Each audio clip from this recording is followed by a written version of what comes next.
SK news Mulbagal digital ಸುದ್ದಿವಾಹಿನಿಗೆ ಸ್ವಾಗತ. ಕಾರ್ಯಕ್ರಮದ ಉದ್ಘಾಟಕರು ನಮ್ಮ ಗೌರವಾನ್ವಿತ ಪ್ರಧಾನ ಸಿವಿಲ್ ನ್ಯಾಯಾಧೀಶರಾಗಿರ್ತಕ್ಕಂಥ ಹರೀಶ್ ಸಾಹೇಬ್ರೆ, ಕಾರ್ಯಕ್ರಮದಲ್ಲಿ ಅಧ್ಯಕ್ಷ ಪೀಠವನ್ನು ಅಲಂಕರಿಸಿರ್ತಕ್ಕಂಥ ತಾಲೂಕು ದಂಡಾಧಿಕಾರಿಗಳಾಗಿರ್ತಕ್ಕಂಥ ನಮ್ಮ ಗೀತಾ ಮೇಡಮ್ ಅವರೇ, ಕಾರ್ಯಕ್ರಮದಲ್ಲಿ ಉಪಸ್ಥಿತರ್ತಕ್ಕಂಥ ನಮ್ಮ ವಕೀಲ ಸಂಘದ ಅಧ್ಯಕ್ಷರಾಗಿರ್ತಕ್ಕಂಥ ಸತೀಶ್ ಕುಮಾರ್ ಅವರೇ, ಉಪಾಧ್ಯಕ್ಷರಾಗಿರ್ತಕ್ಕಂಥ ಶ್ರೀನಿವಾಸಪ್ಪ ಅವರೇ ಮತ್ತು ರವೀಂದ್ರ ಸರ್ ಅವರೇ, ಕಾರ್ಯಕ್ರಮದಲ್ಲಿ ಉಪಸ್ಥಿತರಿರ್ತಕ್ಕಂಥ ರಮ್ಯಾ ಮೇಡಮ್ ಅವರೇ, ನಮ್ಮ ಈ ಒಂದು ಕಾರ್ಯಕ್ರಮಕ್ಕೆ ಒಂದು ಒಳ್ಳೆಯ ರೀತಿಯಲ್ಲಿ ಆಯೋಜನೆ ಮಾಡಿರ್ತಕ್ಕಂಥ ಆಶಾರಾಣಿ ಮೇಡಮ್ ಅವರೇ, ನಮ್ಮ ವಕೀಲ ಮಿತ್ರರಾಗಿರ್ತಕ್ಕಂಥ ಮಾಜಿ ವಕೀಲ ಸಂಘದ ಕಾರ್ಯದರ್ಶಿಗಳಾಗಿರ್ತಕ್ಕಂಥ ಸುಬ್ರಹ್ಮಣ್ಯ ಅವರೇ, ವೇದಿಕೆಯ ಮುಂಭಾಗದಲ್ಲಿ ಆಸೀನರಾಗಿರ್ತಕ್ಕಂಥ ವಿವಿಧ ಇಲಾಖೆಗಳಿಂದ ಬಂದಿರತಕ್ಕಂಥ ಅಧಿಕಾರಿ ವೃಂದದವರೇ, ಪತ್ರಿಕಾ ಮತ್ತು ದೃಶ್ಯ ಮಾಧ್ಯಮದವರೇ, ನಮ್ಮ ಉದ್ಘಾಟನಾ ಭಾಷಣದಲ್ಲಿ ಈ ದಿನದ ಪ್ರಾಮುಖ್ಯತೆ ಮತ್ತು ಅದರ ಪ್ರಯೋಜನತೆ ಎಷ್ಟು ಮಟ್ಟಿಗೆ ಆಗ್ತಾ ಇದೆ ಈ ದೇಶದಲ್ಲಿ ಎಂಬುದರ ಬಗ್ಗೆ ತಮ್ಮ ಕಳಕಳಿಯನ್ನು ವ್ಯಕ್ತಪಡಿಸಿದಂಥ ನಮ್ಮ ಸಾಹೇಬರು, ನಮ್ಮ ಪ್ರಧಾನ ಸಿವಿಲ್ ನ್ಯಾಯಾಧೀಶ ಸಾಹೇಬರು, ಮತ್ತು ಅರ್ಥಪೂರ್ಣವಾಗಿ ಸ್ವಾರಸ್ಯಕರವಾಗಿ ಒಂದು ವಾಸ್ತವಿಕತೆಗೆ ಭಾಳ ಹತ್ತಿರವಾಗಿ ಮಾತಾಡೋದು. ಅದರ ಜೊತೆಗೆ ನಮ್ಮ ಅಧ್ಯಕ್ಷರು ಕೂಡ ಇದರ ಬಗ್ಗೆ ತಮಗೆ ಪ್ರಸ್ತಾವನೆ ಮಾಡಿದ್ದಾರೆ.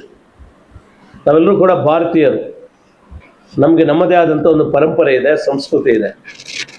ಇಡೀ ಭಾರತದಲ್ಲಿ, ಇಡೀ ಪ್ರಪಂಚದಲ್ಲಿ ನಾವು ಹೆಗ್ಗಳಿಕೆಯಿಂದ ಹೇಳ್ಕೊಳ್ತಕ್ಕಂಥದ್ದು ನಾವೆಲ್ಲ ಭಾರತೀಯರು, ನಮಗೆ ನಮ್ಮದೇ ಆದಂಥ ಒಂದು ಸಂಸ್ಕೃತಿ ಇದೆ. ಈ ಸಂಸ್ಕೃತಿಯನ್ನು ಪ್ರತಿ ದೇಶವೂ ಕೂಡ ಅದನ್ನು ಅಭಿನಂದಿಸ್ತದೆ. ಅದರಲ್ಲಿ ಎಣ್ಣೆ ಮಾತಿಲ್ಲ, ಜಾಗತಿಕ ಮಟ್ಟದಲ್ಲಿ ಭಾರತಕ್ಕೆ ಒಂದು ಒಳ್ಳೆಯ ಪರಂಪರೆ ಇದೆ. ಅದೊಂದು ಆಂತರಿಕ ವಿಚಾರಗಳಿಗೆ ಬಂದಾಗ, ನಾವು ಅನಾದಿ ಕಾಲದ ಒಂದು ಇತಿಹಾಸವನ್ನು ತೆಗೆದುಕೊಂಡಾಗ ಅನೇಕ ರಾಜಮನೆತನಗಳು ಈ ದೇಶವನ್ನು ಆಳ್ವಿಕೆ ನಡೆಸಿತು.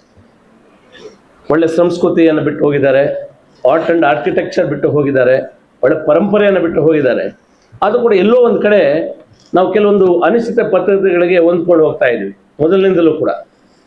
ಒಂದು ಕಡೆ ಹೇಳ್ಬೇಕಾದ್ರೆ ಸತ್ಯಸಾಗಮನ ಪದ್ಧತಿ, ಗಂಡ ತೀರೋದ್ರೆ ಬಲವಂತವಾಗಿ ಹೆಣ್ಮಗಳನ್ನು ತಗೊಂಡು ಹೋಗೋದು, ಆ ಚಿತೆಗೆ ತರ್ತಕ್ಕಂಥ ಒಂದು ಅಮಾನ್ಯ ಒಂದು ಕೃತ್ಯ, ಬಾಲ್ಯ ವಿವಾಹಗಳು, ಜೀತ ಪದ್ಧತಿ, ಇಂಥ ಒಂದು ಅನಿಶ್ಚಿತ ಪದ್ಧತಿಗಳಿಗೆ ನಾವು ಹೊಂದ್ಕೊಂಡಿದ್ವಿ.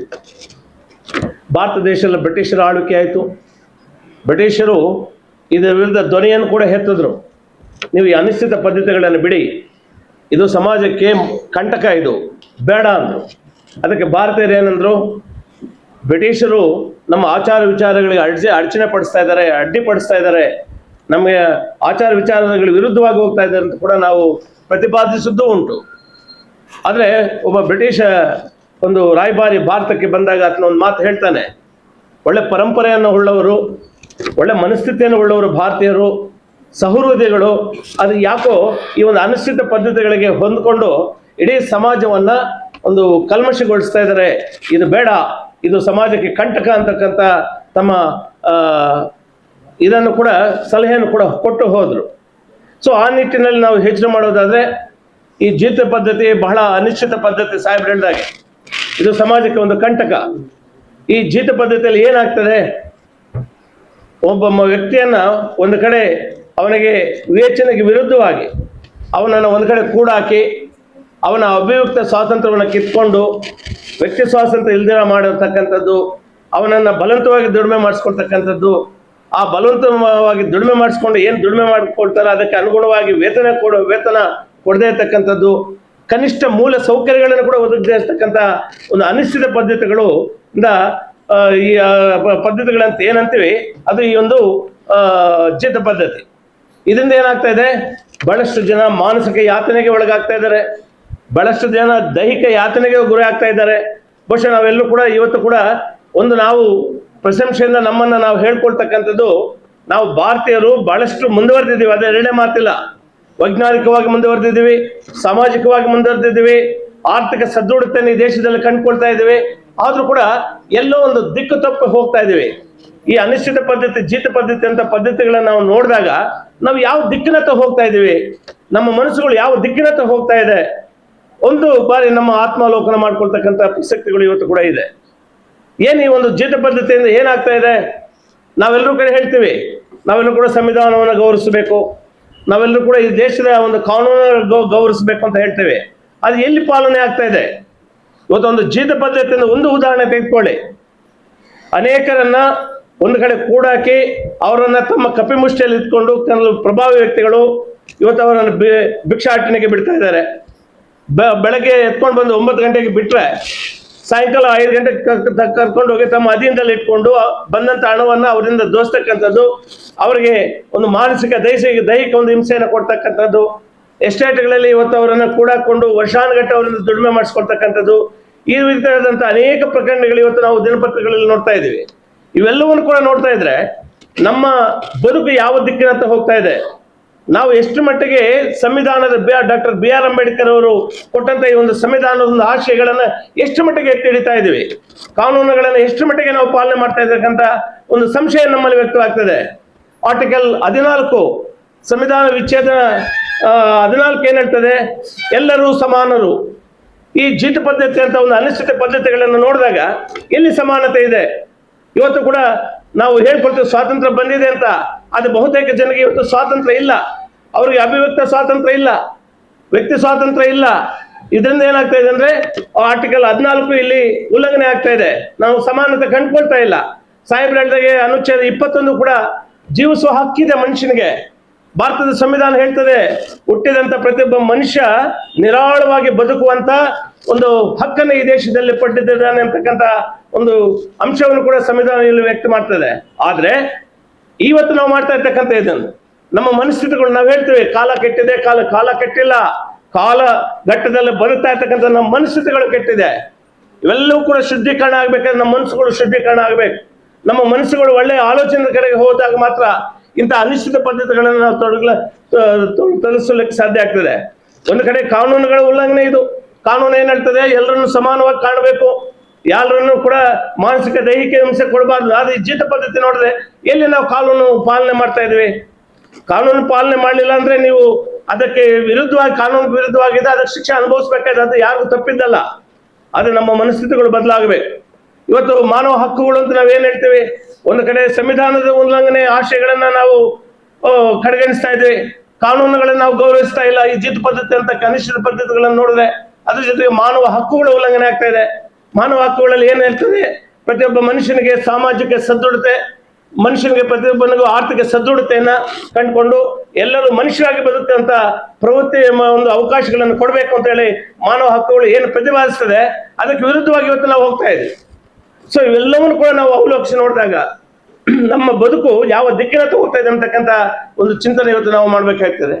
ಇವೆಲ್ಲವನ್ನು ಕೂಡ ನಿಯಂತ್ರಣ ಮಾಡೋದಕ್ಕೆ ಸಾಹೇಬ್ರು ಹೇಳಿದಾಗೆ 1976ರಲ್ಲಿ ಒಂದು ಜೀತ ಪದ್ಧತಿ ನಿರ್ಮೂಲನಾ ಕಾಯ್ದೆಯ ಅನುಷ್ಠಾನಕ್ಕೆ ತಂದ್ರು. ಇವತ್ತು ಅದು ಬಹಳಷ್ಟು ಅದರ ಕಾನೂನಿನಲ್ಲಿ ಆ ಸ್ಥಳೀಯ ಜಿಲ್ಲಾ ದಂಡಾಧಿಕಾರಿಗಳಿಗೆ ಪೂರ್ಣ ಪ್ರಮಾಣದಂತ ಅಧಿಕಾರವನ್ನು ಕೊಟ್ಟರು, ಉಪಸಮಿತಿಗಳನ್ನ ಮಾಡಿದ್ರು, ಅದರ ವಿರುದ್ಧ ಮೇಲ್ವಿಚಾರಣೆಗಳನ್ನ ಕೈಗೊಂಡ್ರು. ಎಲ್ಲಾದ್ರೂ ಇಂಥ ಒಂದು ಅನಿಶ್ಚಿತಗಳ ಪದ್ಧತಿಯನ್ನು ಕಂಡು ಬಂದ್ರೆ ಅದನ್ನ ಸರ್ಕಾರಕ್ಕೆ ಮುಟ್ಟಿಸುವಂತೆ ಮತ್ತು ಅವರನ್ನ ಶಿಕ್ಷೆಗೆ ಒಳಪಡಿಸುವಂತ ಕೆಲಸಗಳನ್ನ ಕೈಗೆತ್ಕೊಂಡ್ರು. ಈ ರೀತಿಯಾದಂತ ಒಂದು ಪ್ರಕ್ರಿಯೆಗಳು ಸಕ್ರಿಯವಾಗಿ ನಿರಂತರವಾಗಿ ನಡೀತಾ ಇದ್ರು ಕೂಡ ಇವತ್ತು ಕೂಡ ಆ ಪ್ರಕರಣಗಳು ಒಂದಲ್ಲ ಒಂದು ರೀತಿ ಬೆಳಕಿಗೆ ಬರ್ತಾ ಇದೆ. ಸೊ ಅದಕ್ಕೆ ನಾನು ತಮ್ಮಲ್ಲಿ ಒಂದು ಕಳಕಳಿಯಿಂದ ಮನವಿ ಮಾಡತಕ್ಕಂಥದ್ದು, ಈ ಜೀತ ಪದ್ಧತಿ ಆಗ್ಬೋದು ಅಥವಾ ಬಾಲ್ಯ ವಿವಾಹಗಳಾಗಿರ್ಬೋದು, ಇಂಥ ಅನಿಶ್ಚಿತ ಪದ್ಧತಿಗಳು ಈ ಸಮಾಜದಿಂದ ತೊಲಗಬೇಕಾದ್ರೆ ನಾವು ಇವತ್ತು ಒಂದು ದೃಢ ಸಂಕಲ್ಪವನ್ನು ಮಾಡಬೇಕು. ಇಂಥ ಘನ ಪರಂಪರೆಯನ್ನು ಹೊಂದಿರತಕ್ಕಂಥ ಒಂದು ಭಾರತ, ಇಂಥ ಒಳ್ಳೆ ಸಂಸ್ಕೃತಿಯನ್ನು ಹೊಂದಿರತಕ್ಕಂಥ ಒಂದು ಭಾರತದಲ್ಲಿ ನಾವೆಲ್ಲರೂ ಸತ್ಪ್ರಜೆಗಳಾಗಿ ಬಾಳ್ಬೇಕಾದ್ರೆ ನಮ್ಮ ಮನಸ್ಥಿತಿಗಳನ್ನು ಬದಲಾಯಿಸಿ ಒಳ್ಳೆ ದಿಕ್ಕಿನತ್ತ ನಮ್ಮ ಮನಸ್ಸುಗಳನ್ನು ತೆಗೆದುಕೊಂಡು ಹೋಗಿ ಒಂದು ಆರೋಗ್ಯಕರವಾದಂಥ ಒಂದು ಸಮಾಜವನ್ನು ನಿರ್ಮಾಣ ಮಾಡ್ತೀವಿ, ಮಾಡೇ ತೀರ್ತೀವಿ ಅಂತಕ್ಕಂಥ ಒಂದು ಅಚಲವಾದಂಥ ದೃಢ ಸಂಕಲ್ಪವನ್ನು ತಾಳಿದಾಗ ಮಾತ್ರ ಈ ಒಂದು ಪದ್ಧತಿಗಳಿಗೆ ಕಡಿವಾಣ ಆಗಲಿಕ್ಕೆ ಸಾಧ್ಯ ಆಗ್ತದೆ. ಯಾಕಂದ್ರೆ ನಾವೆಲ್ಲರೂ ಕೂಡ ಮನುಷ್ಯರಾಗಿ ಬದುಕ್ತಾ ಇದ್ದೀವಿ. ಸಮಾಜದಲ್ಲಿ ಅನುಗುಣವಾಗಿರ್ತಕ್ಕಂಥ ಕಾನೂನುಗಳನ್ನು ಗೌರವಿಸಬೇಕು, ಸಮಾಜದಲ್ಲಿರ್ತಕ್ಕಂಥ ಸಂವಿಧಾನದ ಒಂದು ಆಶಯಗಳನ್ನು ಎತ್ತಿಡಬೇಕು. ಯಾಕಂದ್ರೆ ಬದುಕಿದ್ದೆಲ್ಲ ಬದುಕಲ್ಲ.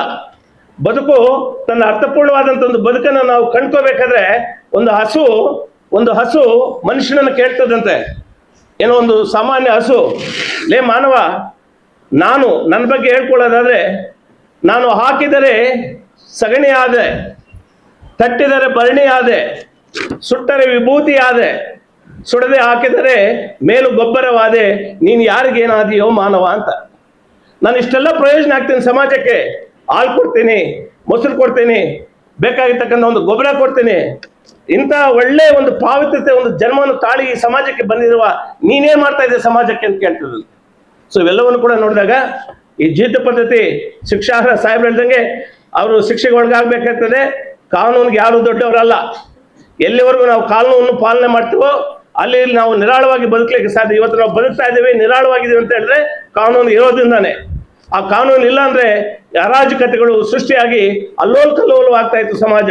ಆ ನಿಟ್ಟಿನಲ್ಲಿ ಇಂಥ ಜೀತ ಪದ್ಧತಿಗಳು ನಿಮ್ಗೆ ಏನಾದ್ರು ಕಂಡು ಬಂದ್ರೆ ದಯವಿಟ್ಟು ಸಂಬಂಧಪಟ್ಟ ತಹಸೀಲ್ದಾರ್ಗಾಗ್ಬೋದು, ಅಧಿಕಾರಿಗಳ ವರ್ಗಕ್ಕೆ, ಅಥವಾ ನಮ್ಮ ಕಾನೂನು ಸೇವಾ ಸಮಿತಿ ಅಂತ ಏನು ನಮ್ಮ ಕೋರ್ಟಲ್ಲಿದೆ, ನಮ್ಮ ಸದಸ್ಯ ಕಾರ್ಯದರ್ಶಿಗಳಿದ್ದಾರೆ ನಮ್ಮ ಸಾಹೇಬರು, ಸೊ ಅವ್ರಿಗೆ ಒಂದು ಮಾಹಿತಿ ಕೊಟ್ರೆ ಅದರ ಮೇಲೆ ಒಂದು ಕಠಿಣ ಕ್ರಮ ತಗೊಳ್ಳುವಂತ ಒಂದು ಅವಕಾಶ ಇರ್ತದೆ. ಅದಕ್ಕೆ ನೀವು ಅನುವು ಮಾಡಿಕೊಂಡು ಇಂಥ ಯಾವುದೇ ಅನುಚಿತ ಪದ್ಧತಿಗಳಿದ್ದಾಗ ಅದನ್ನ ಕೊನೆಗಾಣನೆ ಮಾಡುವಂತ ಕೆಲಸವನ್ನ ತಾವೆಲ್ಲರೂ ಕೂಡ, ಇದು ಸಮಾಜದ ಒಂದು ಜವಾಬ್ದಾರಿ, ಇದನ್ನು ಪ್ರತಿಯೊಬ್ಬರು ಕೈಗೆತ್ಕೋಬೇಕು ಅಂತ ಹೇಳಿ ತಮ್ಮಲ್ಲಿ ನಾನು ಕಳಕಳಿಯಿಂದ ಮನವಿ ಮಾಡಿ ಈ ಎರಡು ಮಾತನ್ನು ಮಾತಾಡೋದಕ್ಕೆ ನನಗೆ ಅವಕಾಶ ಕೊಟ್ಟಂತ ನಮ್ಮ ಗೌರವಾನ್ವಿತ ನ್ಯಾಯಾಧೀಶರಿಗೂ ವೇದಿಕೆಯಲ್ಲಿರ್ತಕ್ಕಂಥ ಎಲ್ಲ ಗಣ್ಯರಿಗೂ ನನ್ನ ನಮನಗಳನ್ನು ಹೇಳಿ ತಮಗೂ ನಮ್ಮನ್ನ ನಾನು ಮಾತಾಡ ಮುಗಿಸ್ತೇನೆ.